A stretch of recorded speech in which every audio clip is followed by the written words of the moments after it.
सुग्रीव जी महाराज ने कहा, सरकार बड़े भाग्य है मेरे जो आप इस पर्वत पर आए हैं हनुमान जी महाराज के माध्यम से, और मुझे पूरा विश्वास हो गया है राम जी कि आप बाली को मार देंगे। और मेरा निवेदन है प्रभु कि जितना जल्दी बाली मारा जाए उतना ही ठीक है, आप जल्दी बाली को मारिए। राम जी बोले, मैं क्यों मारूं? श्री राम जैसी कोई विभूति आपको मिलेगी तो अपने कंधे का सारा बोझ उसके ऊपर जबरदस्ती लाद देंगे क्या? आप कुछ नहीं करेंगे क्या? आप यदि कुछ नहीं करेंगे तो बाली मरने वाला नहीं है, लड़ना तो आपको ही पड़ेगा। श्री राम तो सुग्रीव की तरफ से बाली को खुद नहीं मारे। सुग्रीव जी बोले, ऐसा करो सरकार, आप बाली को मार करके यहीं आ जाना, हम यहीं पहाड़ पे बैठे मिलेंगे। राम जी बोले, हम क्यों मारेंगे?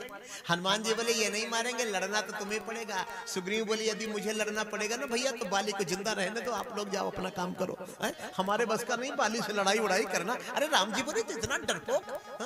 लक्ष्मण जी बोले, हमारे बड़े भैया ऐसे ही का चयन करते हैं जो इसी तरह से हो, और ये सीता की रखवाली करने में मदद करेगा। धक्का वक्का दे करके ये कायर जीव, ये स्वार्थी जीव, ये लड़ना नहीं चाहता, हाँ, ये संघर्ष नहीं करना चाहता, इसको बैठे बैठाए खाने को चाहिए, हाँ, सब कुछ बैठे बैठाए मिलना चाहिए।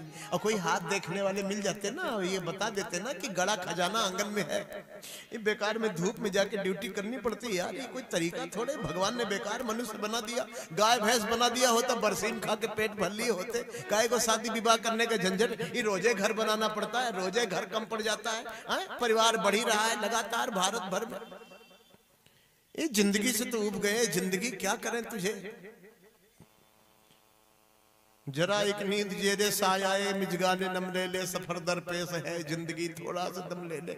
बिल्कुल घुटन हो गई है, कोई महात्मा नहीं मिलता, कोई ऐसा जादू मंत्र वाला नहीं मिलता कि एक मुट्ठी भभूति दे देता, कल्याण हो जाता, कई पीढ़ी बैठ के खाते, और इसी चक्कर में खोजते खोजते जो जमा पूंजी है वो भी खत्म हो जाती। ऐसे कायर और डरपोक सवेरे सवेरे आपको मिल जाएंगे ना भैया, तो आपका भी पूरा दिन खराब हो जाएगा। ऐसे लोगों से थोड़ा दूरी बना के रखो। शास्त्रों में लिखा है, विदुर नीति में लिखा है, 10 प्रकार के लोग धर्म को नहीं पहचानते, और जो धर्म को नहीं पहचानता वो मौका पड़ने पर आपको बिल्कुल नहीं पहचानेगा, चाहे जितना आप कुछ कर डालेंगे। वो 10 लोग कौन कौन है उनका नाम सुन लीजिए। मत्तः प्रमत्त मुनमत्तः श्रान्तः क्रुद्धो बुभुक्षितः, महाभारत का श्लोक है, महाभारत में ही विदुर नीति है। मत्तः प्रमत्त मनमत्तः श्रान्तः क्रुद्धो बुभुक्षितः कर्माणस्य लुब्धस्य भीतः कामी चते 10। समझो, नशे में मत वाला,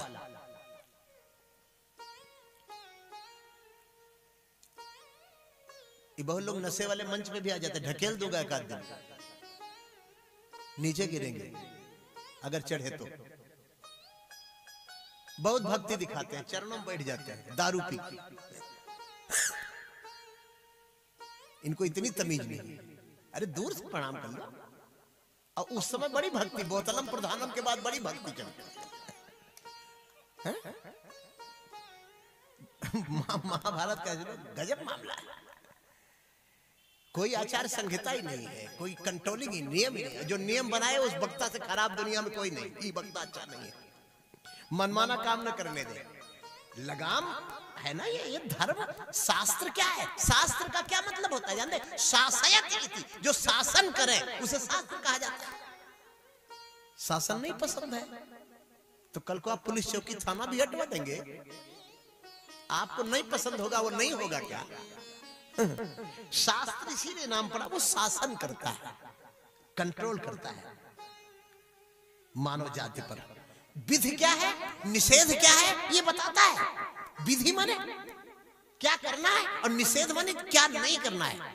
विधि को उर्दू में कानून कहते हैं, इंग्लिश में लॉ कहते हैं, उसी को संस्कृत में और हिंदी में विधि कहते हैं। विधि से ही विधान शब्द बना है और उसी से विधाता बना है ब्रह्मा। विधि शब्द बड़ा महत्वपूर्ण है, और उसी को रामायण में चौपाई में गोस्वामी बाबा को बार बार नमन, को छोड़ा ही नहीं। अरे विधि निषेध काली मन, ये कथा क्या है? ये विधि निषेध मैं है। इस चौपाई का अर्थ नहीं समझे क्या? विधि में माने क्या करो ये भी इसमें है, और निषेध में माने क्या ना करो ये भी इसमें है। कुछ पता नहीं, कुछ बताना ही नहीं। हाँ, कल फिल्म में तर्क पे भजन गाया।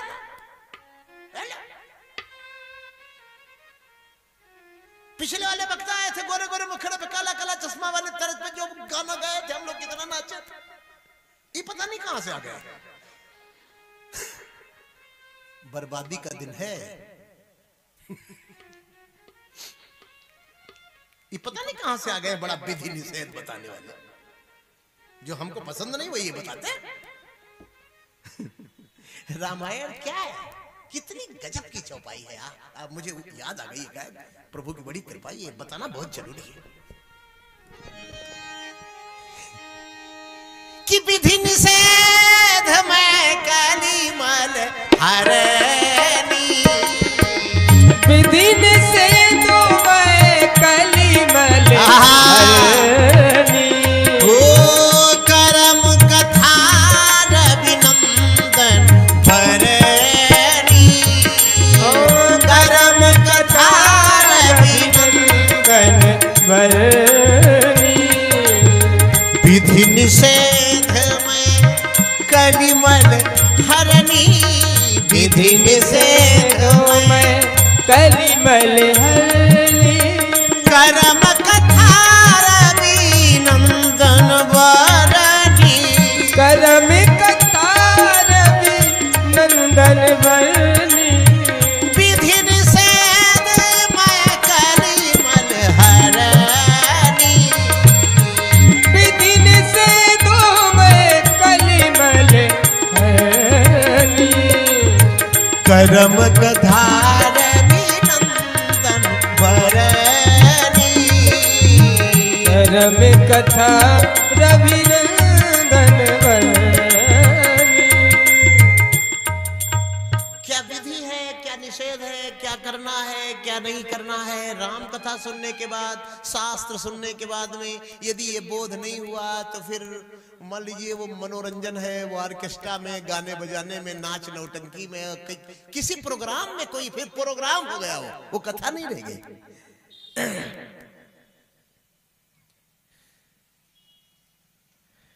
आगे आगे आगे आगे सुग्रीव चले हैं बाली से लड़ने। हनुमान जी महाराज ने तैयार किया है कि तुम्हें बाली से लड़ना पड़ेगा। सुग्रीव चले तो हैं जबरदस्ती, जाने का मन नहीं है क्योंकि बाली को वो जानते हैं। सुग्रीव ने बाली को देखा है, बाली के लात थप्पड़ घूंसे खाए हैं। राम जी बाली को नहीं जानते। सुग्रीव के कदम बढ़ नहीं रहे हैं, आगे आगे सुग्रीव चले हैं, घूम घूम के पीछे देख लेते हैं कि राम जी आ रहे हैं कि भाग गए। हनुमान जी भी तो हैं कि चले गए, पता नहीं मैं अकेला तो नहीं हुआ, नहीं दौड़ा ले। आ तो रहे हैं पीछे पीछे, जाएंगे नहीं, भागेंगे नहीं। सुग्रीव को पक्का भरोसा है कि थोड़ी दूर जब रह जाएगा बाली का घर से भाग जाएंगे। बाली का दरवाजा दिखाई पड़ा, सुग्रीव जी महाराज के हाथ पैर फूल गए, कांपने लगे। राम जी बोले जा दरवाजा खटखटा। सुग्रीव बोले दरवाजा तो खटखटा दूंगा, लेकिन बोलना क्या है ये तो बताओ। बोले बोल, निकल, तुम्हारा काल आया। सुग्रीव बोले शायद अगले जन्म में भी हमारे मुंह से बात निकल नहीं पाई।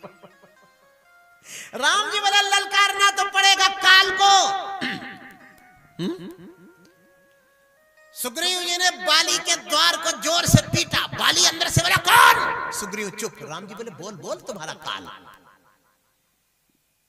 अब कभी बोले हो तब तो बोले। हनुमान जी भी इशारा कर रहे हैं, बोलता क्यों नहीं? सुग्रीव जी ने हिम्मत करके तुम्हारा काल। बाली निकलते ही सुग्रीव को इतने घूंसे जड़ दिए, ये हाथ उठाते रह गए, पीठ पाट के किनारे किया है। ये सुग्रीव पिटता ही तो है जगह जगह, भागता ही तो है जगह जगह। ये तो कहो राम जी की कृपा है, नहीं तो ये कहीं का नहीं हो। एक ही अच्छाई है, इसके साथ में राम जी लगे हैं।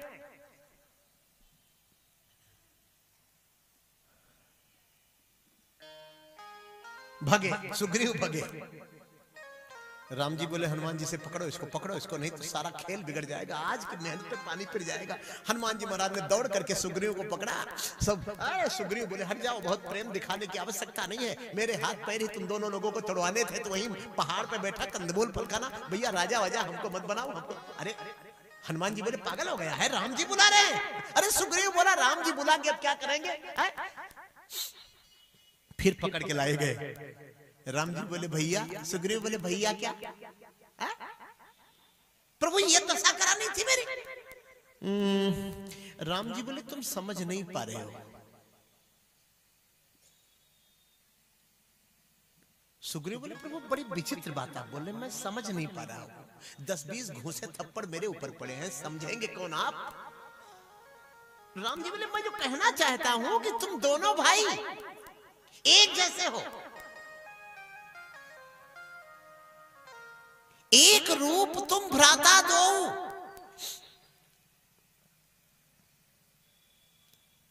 तेह भय ते मारो, तेह भ्रम ते मारो नहीं। तुम दोनों भाई एक जैसे दिखाई देने वाले हो, इसी भ्रम से मैंने तुम्हें नहीं मारा। सुग्रीव जी महाराज बोले ये तो कोई बड़ा विषय नहीं है सरकार।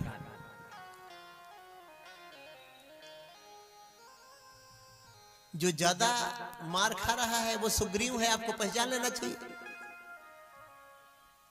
और जो ज्यादा मार रहा है वो बाली है। भगवान ने सुग्रीव का पक्ष लेकर के बहु छलबल सुग्रीव कर ही हारा भयमान, मारा बाली राम तब हृदय मांझ सरतान।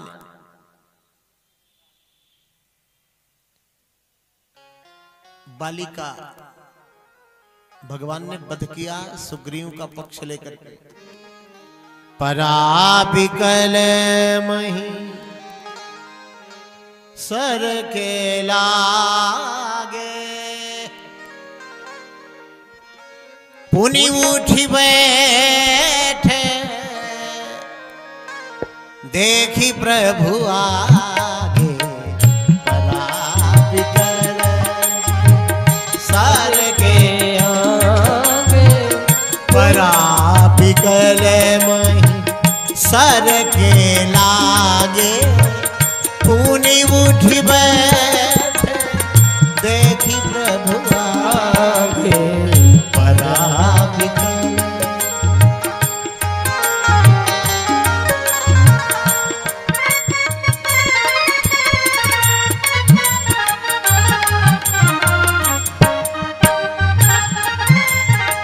श्याम गात सिर जटा बनाए, श्याम गात सिर जटा बनाए।